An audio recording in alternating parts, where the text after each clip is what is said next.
السلام علیکم ورحمۃ اللہ وبرکاتہ۔ تو کیسے ہیں میرے پیارے طلباء؟ امید ہے کہ آپ سب خیریت سے ہوں گے اور دل لگا کر اپنی پڑھائی بھی کر رہے ہوں گے۔ تو بچوں، آج ہم 10ویں جماعت کی جو ہماری نظم ہے وہ شروع کرنے جا رہے ہیں، جس کا عنوان ہے خون کا رنگ۔ لیکن نظم شروع کرنے سے پہلے میں آپ سب سے ایک چھوٹا سا سوال پوچھنا چاہتی ہوں۔ اگر ایک ہندو، ایک مسلمان اور ایک سکھ اور ایک عیسائی ہے، اگر ان چاروں کے ہاتھ پر بھی چوٹ لگ جائے یعنی کہ زخم لگ جائے، تو کیا سب کے خون کا رنگ الگ الگ ہوگا؟ ذرا سوچئے، کیا کسی کے خون کا رنگ سفید ہوگا، کسی کا سبز یا کسی کا نیلا؟ ہرگز نہیں، ہم سب کے خون کا رنگ ایک ہی ہوتا ہے یعنی کہ سرخ۔ تو پھر ایک اور سوال پیدا ہوتا ہے، جب ہمارا خون ایک ہے، درد ایک جیسا ہے، آنسو ایک جیسے ہے، تو پھر نفرت، تعصب، لڑائیاں اور ایک دوسرے سے دشمنی کیوں؟ بچوں، یہی سوال ہمارے شاعر بیگل اتساہی بھی پوری نظم میں بار بار پوچھتے ہیں۔ یہ نظم صرف ایک نظم نہیں بلکہ انسانیت، محبت، بھائی چارے، امن اور اتحاد کا ایک خوبصورت پیغام ہے جو ہر انسان کو سوچنے پر مجبور کر دیتا ہے۔ اس نظم کو پڑھنے کے بعد ہمیں احساس ہوتا ہے کہ انسان کی اصل پہچان اس کا مذہب، ذات یا زبان نہیں بلکہ اس کا کردار، اس کی انسانیت اور اس کی محبت ہے۔ تو آئیے بچوں، بغیر کسی دیر کے اس خوبصورت نظم کو ایک آسان، دلچسپ اور مثالوں کے ساتھ سمجھتے ہیں، تاکہ نہ صرف امتحان کے لیے بلکہ اپنی عملی زندگی میں بھی اس کے پیغام پر عمل کر سکیں۔ چلیے سبق کا آغاز کرتے ہیں۔ یہاں پہ نظم شروع کرنے سے پہلے یہاں پہ ہمارے نصاب میں کچھ لائنز دی گئی ہیں، چلیے ہم پہلے اسے سمجھتے ہیں، ٹھیک ہے؟ یہ لائن صرف پڑھنے کے لیے نہیں ہے بلکہ یہ پورے سبق کا دروازہ کھولتی ہے۔ اگر ہم ان سطروں کو سمجھ لیں یعنی کہ ان لائنز کو ہم سمجھ لیں تو آگے آنے والی نظم خون کا رنگ بہت ہی آسانی سے ہمیں سمجھ آ جائے گی، ٹھیک ہے؟ تو چلیے ہم شروع کرتے ہیں اسے سمجھنا۔ تو پہلی لائن کچھ اس طرح ہے، خلوص دل میں لیے کارواں کے ساتھ چلو، یعنی کہ شاعر یہاں پر کہنا چاہتا ہے کہ جب بھی زندگی میں آگے بڑھو تو اپنے دل میں خلوص یعنی سچی نیت، محبت اور اچھے ارادے رکھو۔ کارواں سے مراد صرف سفر کرنے والے لوگ نہیں بلکہ پورا معاشرہ، پوری قوم اور ہم سب انسان ہیں۔ یعنی اکیلے کامیاب ہونے سے زیادہ خوبصورت بات یہ ہے کہ سب کو ساتھ لے کر آگے بڑھا جائے۔ جیسے ایک ٹیم میں اگر صرف کپتان اچھا کھیلے اور باقی کھلاڑی ساتھ نہ دیں تو ٹیم کبھی نہیں جیت سکتی۔ تو اسی طرح زندگی میں بھی ٹیم ورک کرنا چاہیے۔ اس کے بعد ہے، وطن کی لاج بنو، قوم کی نکھار بنو۔ تو شاعر یہاں پہ کہتا ہے کہ ایسے انسان بنو کہ لوگ تمہیں دیکھ کر کہیں یہ ہمارے ملک کا قابل اور اچھا شہری ہے۔ آپ کی کامیابی صرف آپ کی کامیابی نہیں ہوتی بلکہ آپ کے والدین، آپ کے اسکول اور آپ کی ملک کی بھی عزت ہوتی ہے۔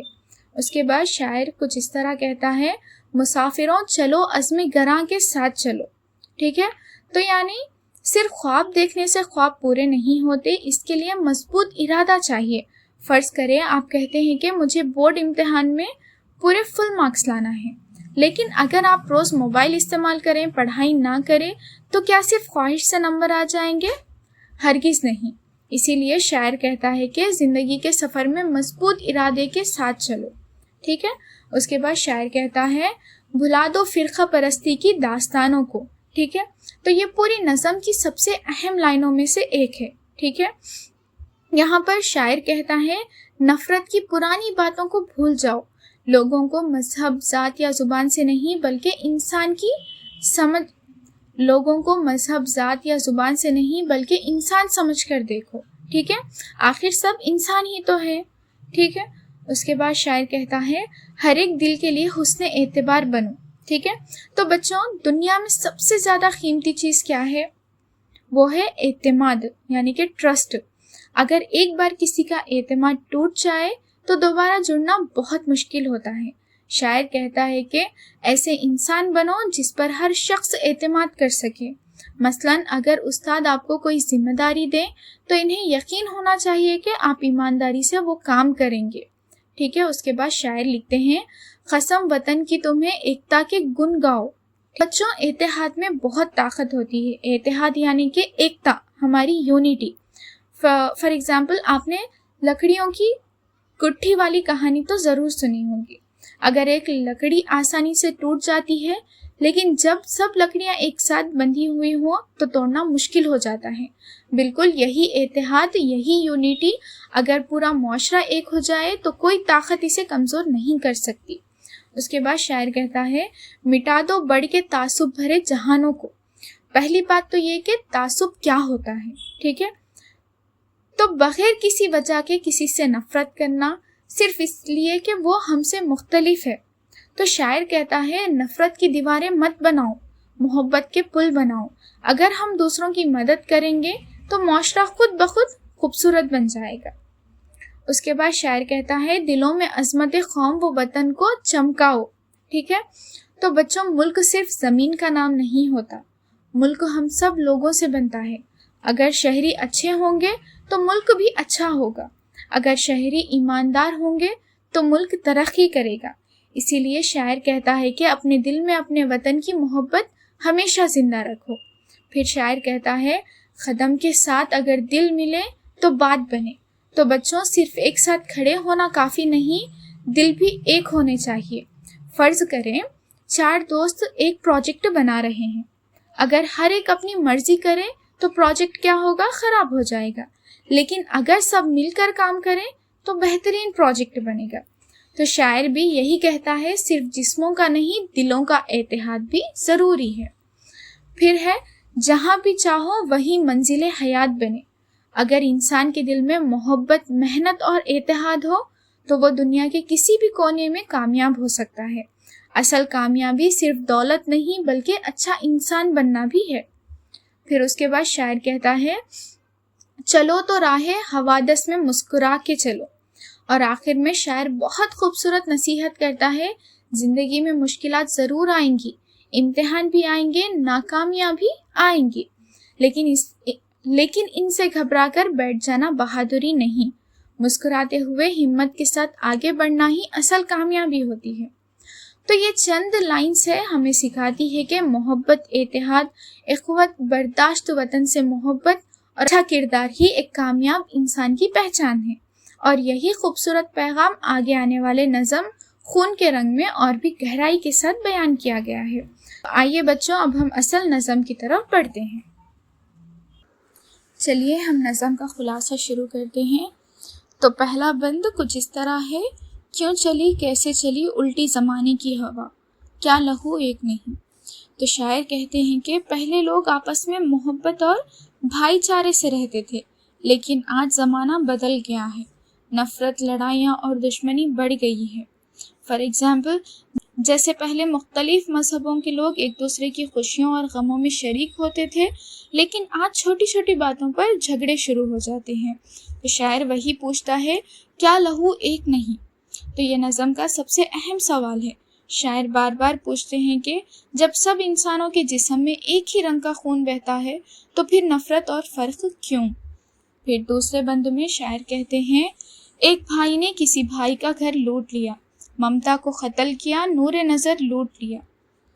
یعنی کہ شاعر کہتے ہیں آج انسان خود اپنے ہی بھائی کو نقصان پہنچا رہا ہے. قتل و غارت، ظلم اور ناانصافی عام ہو گئی ہے. ہر مرنے والا کسی ماں کا بیٹا اور کسی باپ کی آنکھوں کا تارا ہوتا ہے. جب ایک انسان قتل ہوتا ہے تو صرف ایک شخص نہیں مرتا بلکہ پورا انسان غم میں ڈوب جاتا ہے. پھر تیسرے بند میں شاعر لکھتے ہیں آدمیت کو نمائش میں سجا رکھا ہے، دھرم کو جیسے کتابوں میں چھپا رکھا ہے، جیسے احساس محبت ہے قیامت کی بلا. تو شاعر کہتے ہیں آج انسانیت صرف باتوں تک رہ گئی ہے. لوگ انسانیت کی بات تو کرتے ہیں لیکن عمل نہیں کرتے. تمام مذاہب محبت، امن اور بھائی چارے کی تعلیم دیتے ہیں، لیکن لوگ ان تعلیمات پر عمل نہیں کرتے. آج اگر کوئی محبت اور انسانیت کی بات کرے تو لوگ اسے کمزوری سمجھتے ہیں، جبکہ اصل طاقت محبت میں ہی ہوتی ہے. پھر چوتھے بند میں شاعر کہتے ہیں عظمت امن کا پیغام چلے تھے لے کر، وعدہ صبر کا بھی جام چلے تھے لے کر، شیشہ ضبط تو نازک تھا مگر ٹوٹ گیا. تو شاعر کہتے ہیں ہماری تہذیب ہمیں ہمیشہ امن، صبر اور برداشت سکھاتی ہے. یعنی ہم دوسروں کو صبر، برداشت اور محبت کا سبق دیتے ہیں، لیکن آج لوگوں کا صبر ختم ہو گیا ہے۔ چھوٹی سی بات پر غصہ، لڑائی اور نفرت شروع ہو جاتی ہے۔ پھر 5ویں بند میں شاعر کہتے ہیں، 7 دیوانے چلے ایک ہی منزل کے لیے، ایک کشتی تھی رواں ایک ہی ساحل کے لیے، مقصد زیست مگر جا کے کہیں ڈوب گیا۔ تو پہلے سب لوگ مل کر ایک مقصد کے لیے کام کرتے تھے، یعنی سب ایک قوم کی طرح متحد تھے، یعنی کہ یونٹی تھی سب میں۔ لیکن آج اتحاد ختم ہو گیا ہے، یعنی کہ آج وہ جو یونٹی تھی، وہ جو ایکتا تھی، وہ ختم ہو گئی ہے اور ہر شخص صرف اپنی فکر میں لگا ہوا ہے۔ پھر 6 بند میں شاعر کہتے ہیں، اپنے ہی خون کی برکھا میں نہائے ہیں سماج، آگ یہ کس نے لگائی یا مکاں کسی کا جلا، آگ یہ کس نے لگائی یہ مکاں کس کا جلا۔ تو شاعر کہتے ہیں آج انسان خود انسان کا دشمن بن گیا ہے۔ نفرت کی آگ آخر کس نے لگائی، اس کا نقصان سب کو ہو رہا ہے۔ فار ایگزامپل، جب کہیں فساد یا دنگے ہوتے ہیں تو نقصان صرف ایک مذہب کا نہیں بلکہ پورے ملک کا ہوتا ہے۔ پھر آخری بند میں شاعر کہتے ہیں، اپنی لغزش پہ ندامت کا سہارا دے دے، آج پھر امن و محبت کا کنارہ دے دے، کیا ہوا کیسے ہوا یار میرے بھول بھی جا۔ تو شاعر کہتے ہیں کہ ہمیں اپنی غلطیوں کو مان لینا چاہیے، یعنی دوبارہ محبت، امن اور بھائی چارے کا راستہ اختیار کرنا چاہیے، پرانی دشمنیوں کو بھلا کر نئے اور روشن مستقبل کی طرف بڑھنا بھی چاہیے۔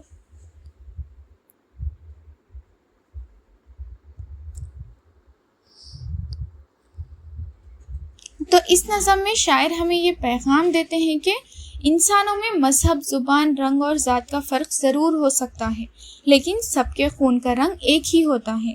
اس لیے نفرت، فساد اور دشمنی چھوڑ کر محبت، انسانیت، امن اور بھائی چارے کے ساتھ زندگی گزارنی چاہیے۔ یہی ایک اچھے معاشرے اور مضبوط ملک کی پہچان ہوتی ہے۔ امید ہے کہ آپ کو خون کا رنگ نظم کی تشریح آسان انداز میں سمجھ آئی ہوگی۔ اگر یہ ویڈیو آپ کے لیے مفید رہی ہو تو اسے اپنے دوستوں کے ساتھ ضرور شیئر کریے، ویڈیو کو لائک کریے اور ہمارے چینل کو سبسکرائب کرنا نہ بھولیے تاکہ 10ویں جماعت اردو میڈیم کی تمام نظموں اور اسباق کا آسان تشریحات آپ تک سب سے پہلے پہنچ سکے۔ ملتے ہیں نیکسٹ ویڈیو میں، تب تک کے لیے اللہ حافظ۔